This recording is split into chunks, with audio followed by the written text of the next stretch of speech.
And John Wheeler says that we not only play a role in a universe that he calls a participatory universe, but we play the primary role. Isn't that interesting? In a universe. That in this type of universe, we are part of the equation. Quite interesting. So we are both the catalyst of all the events in life. We create those. But we're also the experiences of those events. It's a twofold thing. So we're creating and we're also experiencing at the same time. And what he says, which I really buy in 100%, that there's nothing that we do, nothing that is done to us that has not been created in our consciousness. It's a product of consciousness, period. No exceptions. Do you buy into that? Do you accept that?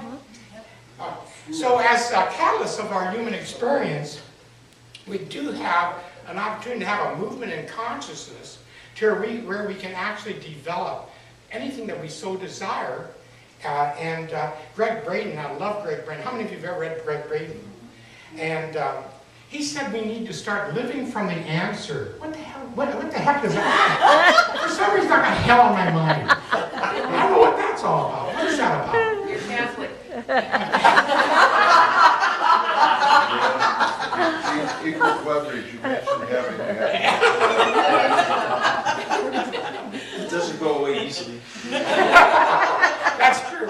But Greg Braden says, and he wrote The Divine Matrix. Anybody read The Divine Matrix? Pretty awesome book. He said that we need to live from the answer. What the heck does that mean? Well, there's a powerful difference. I mean, Bob's going to disagree with me. In fact, it's going to be our next conversation, I think. He's making notes.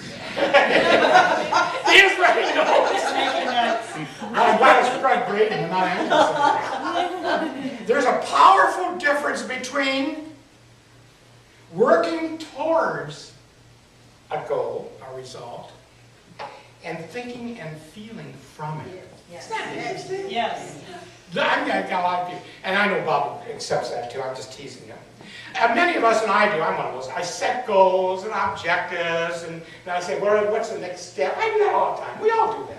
Because we're trained that we need to be structured, and we need to set goals and objectives and monitor them and evaluate. Stone and I are doing that for the accreditation stuff.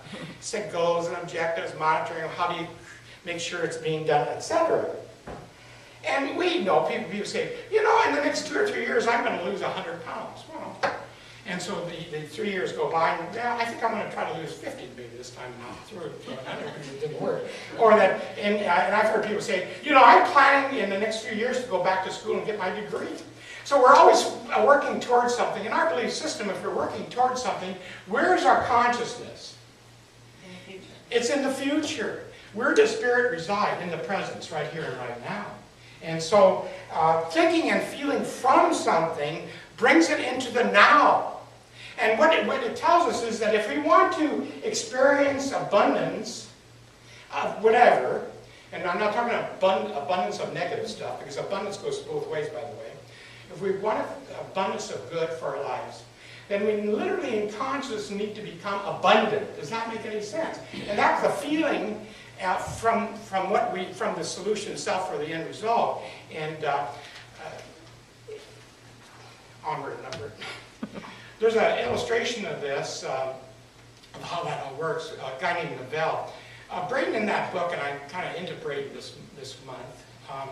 Braden wanted to show an example of a guy who lived in Barbados. He was a mystic, he was a visionary, and kind of a healer. And his name was Neville.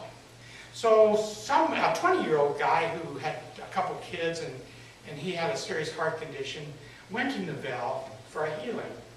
And Neville listened to his story and that he had this rare heart disease.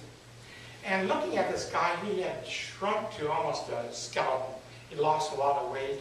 He was so weak that he couldn't hardly speak. All he could do was nod to Neville. And Neville sat there and told him, and Neville was a 20th century mystic, by the way. Neville sat there and told him his belief system. It was kind of cool.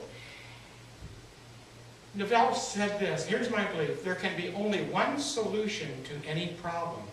Isn't that interesting? No matter what the problem is, there's only one solution. And the man nodded and humbly said, what is the solution? The only solution to any problem is a change in attitude and a change in consciousness. That implies everything in our lives, doesn't it? If we want to change something, there's only one solution. Change your attitude and change your consciousness, and you will see a change. In the mind of Neville, he felt that this young man had created the image of himself as being a sick man, because people, they say the diagnosis sometimes is a killer. That we're victims to a diagnosis. Because in our own mind, we create that image of I'm a sick person and I'm terminally ill. And what Neville wanted to do with this young man is to get him out of that mindset. So he told him, and we all know this, he told the young man, from now on, we're going to heal you in consciousness. We want you to put in mind that you are already healed, that you are whole and you're complete now. And Neville went a step further, and he wanted the guy to visualize the doctor saying, it's a miracle. I don't know what happened, but it's a miracle. You're healed. And all Neville said was, we need to change the attitude. We need to change the consciousness. And basically what he was changing was the self-image. And what happened was, about a few months later, he gets a note from this young man that said that he's healthy, wealthy, and fine, that he's totally healed. So what Neville tells us is that if we choose a new idea, then we need to create that idea. That's working from the feeling, from the solution itself. We create the idea of health and let it expand in our lives. He literally became what he put in consciousness. And so this was the image, that first one that we say, is the image of a person who makes life happen. Isn't that good? I'm going to close here in a moment, and it's time. But within that first characteristic is another thing, that we come to the realization that the music of life is within ourselves. Can we accept that? That the music of life is within ourselves. And all we have to do is create that way for it to shine forth. And so in closing, there's a Nicola Paganini. How many know about Nicola Paganini? Oh, good. Still considered the most awesome violinist in the world, even though he died in 1840. Nicola gets up and he's very well known and loved, and he goes to a standing ovation, and he's standing before this huge crowd, and they're all standing clapping for him, and he realizes something is wrong. And he realized,